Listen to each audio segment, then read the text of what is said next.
আসসালামু আলাইকুম দর্শক, সবাইকে আমার চ্যানেল দেখার জন্য ধন্যবাদ। আজকে আমার পেঁপে ক্ষেত থেকে পেঁপে হারভেস্ট করতেছি।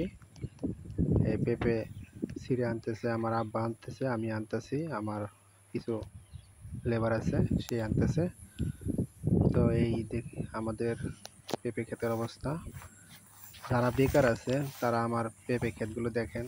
বেকার সমস্যার সমাধানের জন্য এটাই হচ্ছে একমাত্র সমাধান। পেঁপে ক্ষেত চাষ করতে পারেন।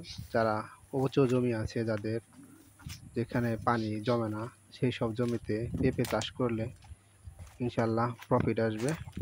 খুবই ভালো একটা ফসলে এটা লাভজনক। দেখেন কি পরিমাণ পেঁপে আসছে আমার। যদি 15 টাকা কেজি পার কেজি বিক্রি করা যায় তবুও লাভবান। এর নিচেও যদি বিক্রি করেন পেঁপেতে অবশ্যই লাভ আছে। পেঁপে খরচ কম, লাভ বেশি। আমি নিজে লাভবান। এর জন্য বলবো যে যারা বেকার আছেন তাদেরকে অবশ্যই পেঁপে চাষ করার জন্য। উঁচু জমি থাকলে অবশ্যই পেঁপে চাষ করবেন। অবশ্যই সাথী সাথী ফসল হিসেবে দিতে পারেন আপনি ভেন্ডি, ফুলকপি, গাজর, টমেটো, এগুলো সাথী ফসল দিতে পারেন। ধন্যবাদ সবাইকে আমার চ্যানেলটি দেখার জন্য।